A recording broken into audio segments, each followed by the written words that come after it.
അദ്ദേഹത്തെയും സ്വാഗതം ചെയ്തുകൊള്ളുന്നു. General secretary Prasad അദ്ദേഹത്തെയും സ്വാഗതം ചെയ്തുകൊള്ളുന്നു. ശ്രീ ബാബു പണിക്കർ ഉടനെ അവിടെ എത്തിച്ചേരാമെന്ന് പറഞ്ഞിട്ടുണ്ട്. അദ്ദേഹം നമ്മുടെ അഡ്വൈസറി കൗൺസിലറാണ്. അദ്ദേഹത്തിനും സ്വാഗതം ചെയ്തുകൊള്ളുന്നു. Shri Harikumar, controller of Kerala house, അദ്ദേഹത്തിനും ജനസംസ്കൃതി സെൻട്രൽ സർവീസ് ജനസയുടെ പേരിൽ സ്വാഗതം ചെയ്തുകൊള്ളുന്നു. ശ്രീ ഹരീഷ് ബീരാൻ MP, മറ്റു വിശിഷ്ട അതിഥികളെ, സുഹൃത്തുക്കളെ, സഹോദരി സഹോദരന്മാരെ, നമുക്ക് ഇന്ന് സമയം ഏറെ വൈകി. അതുകൊണ്ട് തന്നെ നമുക്ക് പെട്ടെന്ന് കാര്യപരിപാടികളിലേക്ക് കിടക്കേണ്ടതുണ്ട്. അതുകൊണ്ട് തന്നെ ആദ്യമായി ജനസംസ്കൃതിയുടെ സർഗോത്സവത്തെപ്പറ്റിയും അതുപോലെ തന്നെ ജനസംസ്കൃതിയെപ്പറ്റിയും രണ്ടു വാക്ക് സംസാരിക്കുന്നതിനു വേണ്ടി ജനസംസ്കൃതിയുടെ ജനറൽ സെക്രട്ടറി ശ്രീ പ്രസാദ് ക്ഷണിക്കുന്നു. ജോൺ ബ്രിട്ടാസ് MP ആണ്. അദ്ദേഹം നമ്മുടെ സർഗോത്സവം ഉദ്ഘാടനം ചെയ്തിട്ടുണ്ടായിരുന്നു ഒക്ടോബർ 27-ന്. അതുപോലെ തന്നെ വ്യത്യസ്ത മേഖലയിലുള്ള രാഷ്ട്രീയ, സാമൂഹിക, സാംസ്കാരിക മേഖലയിലുള്ള വ്യത്യസ്ത ആളുകൾ ഇതിന്റെ അഡ്വൈസറി കൗൺസിലിന്റെ ഭാഗമായിട്ടുണ്ട്. ഇത്തരം കാര്യങ്ങള് നമുക്ക് ഇവര് നൽകുന്ന ഊർജ്ജവും പ്രോത്സാഹനവും തന്നെയാണ് സർഗോത്സവം ഓരോ വർഷവും 2005 മുതൽ ഇപ്പൊ 2024 എത്തി നിൽക്കുമ്പോൾ ഈ സർഗോത്സവത്തിന്റെ ഭാഗമായിട്ടുള്ള പ്രതിഭകൾ തന്നെ ഇതിന്റെ നേതൃത്വത്തിലേക്ക്, സർഗോത്സവത്തിന്റെ മുന്നണി പ്രവർത്തനങ്ങളിലേക്ക് എത്തുന്നുണ്ട് എന്നുള്ളൊരു വസ്തുത കൂടിയാണ് ഓർമ്മിപ്പിക്കാനുള്ളത്. ഇത് സമ്മാനങ്ങളും അവാർഡുകളും പുരസ്കാരങ്ങൾക്കും ഒക്കെ അപ്പുറം നമ്മൾ തമ്മിലുള്ള നമ്മളുടെ സർഗോത്സവത്തിന്റെ മുദ്രാവാക്യം തന്നെ വീണ്ടും എടുത്തു പറഞ്ഞുകൊണ്ട് ഞാൻ ചുരുക്കുകയാണ്. അതായത് സമാധാനത്തിനും സൗഹാർദ്ദത്തിനും, സമാധാനവും സൗഹാർദ്ദവും നിറഞ്ഞ ഒരു സമൂഹത്തെ സൃഷ്ടിക്കാൻ, മത്സരബുദ്ധികൾക്കപ്പുറം മനുഷ്യനെ ഹൃദയത്തോട് ചേർത്ത് വെക്കുന്ന, മാനവികതയെ നെഞ്ചോട് ചേർത്ത് വെക്കുന്ന, മഹാഭരന്റെ ദുഃഖം മനസ്സിലാക്കുന്ന ഒരു സമൂഹത്തെ സൃഷ്ടിക്കാൻ വേണ്ടിയിട്ടായിരിക്കണം നമ്മുടെ സർഗോത്സവം.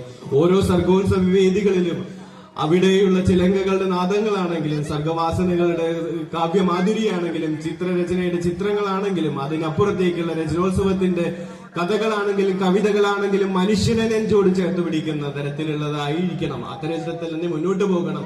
മറ്റുള്ളവരെ മനസ്സിലാക്കുവാനും മറ്റുള്ളവരുടെ പ്രശ്നങ്ങളിലേക്ക് ഇടപെടാനും ഒരു നല്ല സമൂഹത്തെ സൃഷ്ടിക്കുവാനും കൂടിയുള്ള വേദിയായിരിക്കണം സർഗോത്സവം. അത്തരത്തിലുള്ള സമ്മാനങ്ങൾക്ക് അപ്പുറത്തേക്ക് നമ്മളെല്ലാവരും ആ ഒരു തലത്തിലേക്ക് കൂടി എത്തണം.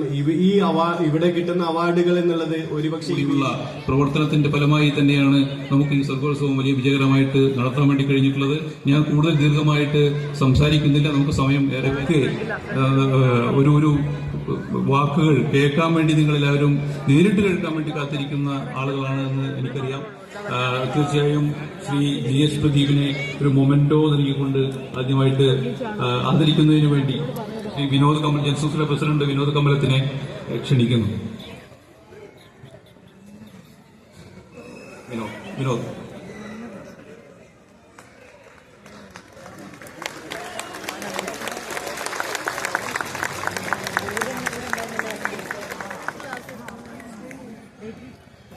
ഈ വർഷത്തെ ജനസംസ്കൃതിയുടെ സർഗോത്സവത്തിലെ സമാപന സമ്മേളനം ഉദ്ഘാടനം ചെയ്യുന്നതിനു വേണ്ടി ഗ്രാൻഡ് മാസ്റ്റർ, അശ്വമേധം ഗ്രാൻഡ് മാസ്റ്റർ, നമ്മുടെ എല്ലാം പ്രിയങ്കരനായ ശ്രീ ശ്രീ പ്രദീപിനെ ജനസംസ്കൃതിക്ക് വേണ്ടി സ്വാഗതം ചെയ്യുന്നു, ക്ഷണിക്കുന്നു.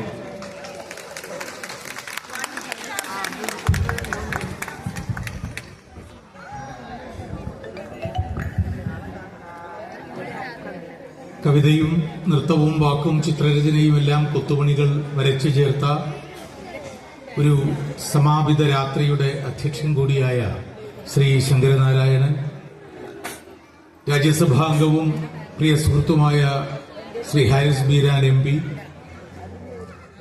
സംഘടനയുടെ ജനറൽ സെക്രട്ടറി